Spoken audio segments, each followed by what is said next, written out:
We are all like different people. We can't be the same. We are all imperfect.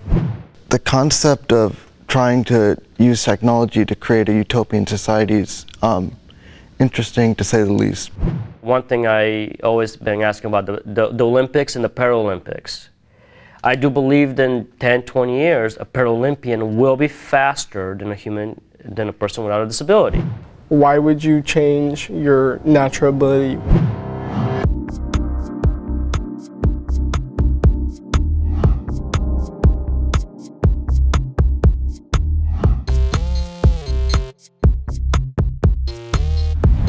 Technology advancements and disability identity.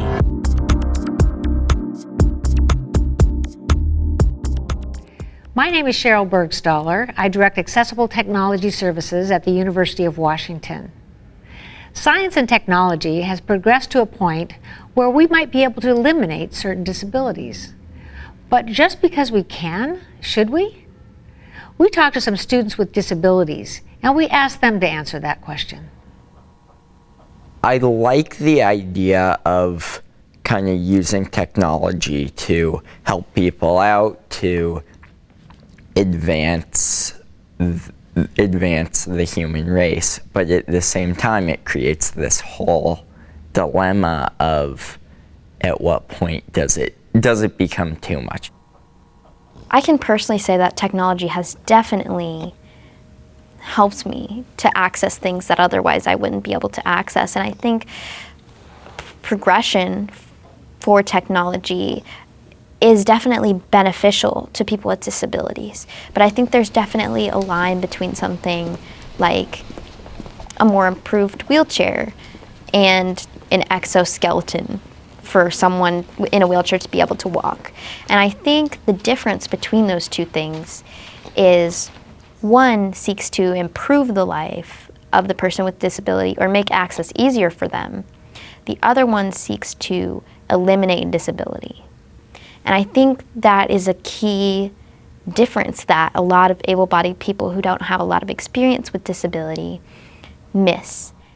I know everything probably has a little bit of disadvantages, but if something's going to help you be able to complete tasks and you're still using your brain power and understanding what needs to happen, then I think it's great. I think that if that is something that you personally really want to be better, you want to be this extra human, that should be an option, but it should not be a requirement. Like, I personally am very happy how I am. I would not change a single thing about myself. If I was given the option tomorrow to walk, I wouldn't. I love my life.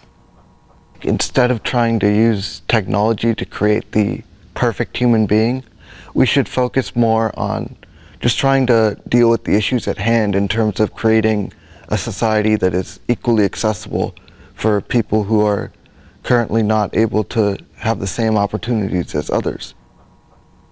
For some of my friends who have disabilities that are,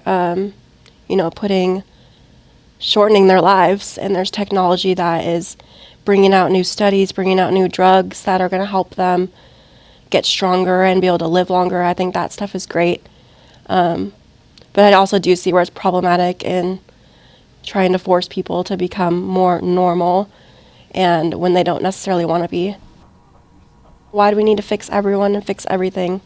So I think it's just kind of up to the person themselves, and if they want, certain parts of their disability to be not a part of their lives and they have that option, then that's great for them.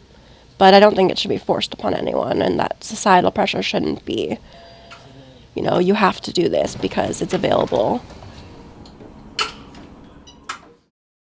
We cannot be perfect.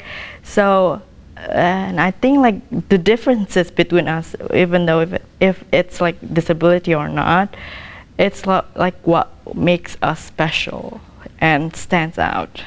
So we should be proud of that, I think. If I were talking to scientists developing the next round or the next generation of technology, the first thing I would say to them is, do you have a disabled person on your team? Because the best way to make things more accessible is to include people with disabilities in the creation process. The goal of technology is to make people's life easier, and I don't see how having somebody who has lost their legs and trying to get them to walking a negative thing. I don't know, maybe 200 years from today, when robotics improves and they decide to take over the world, that could be some other discussion.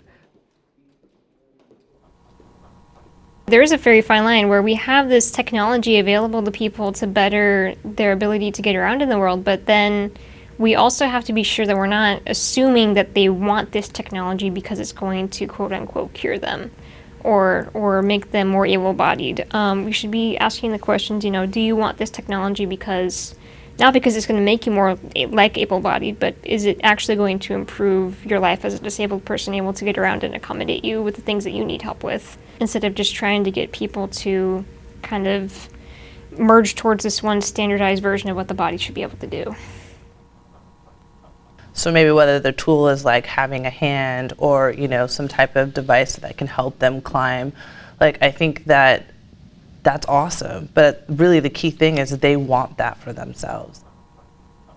Being disabled and living life is completely worthwhile. The thing that makes it challenging is the fact that systems are not built with people with disabilities in mind.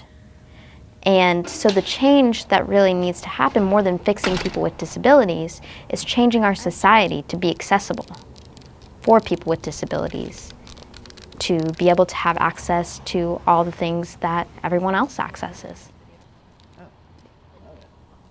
Why would you not want to be yourself? I feel like that would change who you are. There are so many little things that make up you as a person. Why should you care if there are little flaws? As long as you're a great person, as a whole. Humans will never be without disability. It's written into our physical existence that as we age, it's almost certain that we will develop some kind of disability. Having a disability is completely natural. It just happens earlier for some people. The students featured in this video are participants in the Do It Scholars Program, where youth with disabilities prepare for college and careers. For more information, consult the Disabilities, Opportunities, Internetworking, and Technology website at www.uw.edu/DOIT. Permission is granted to copy these materials for educational, non-commercial purposes, provided the source is acknowledged. Copyright 2018, University of Washington.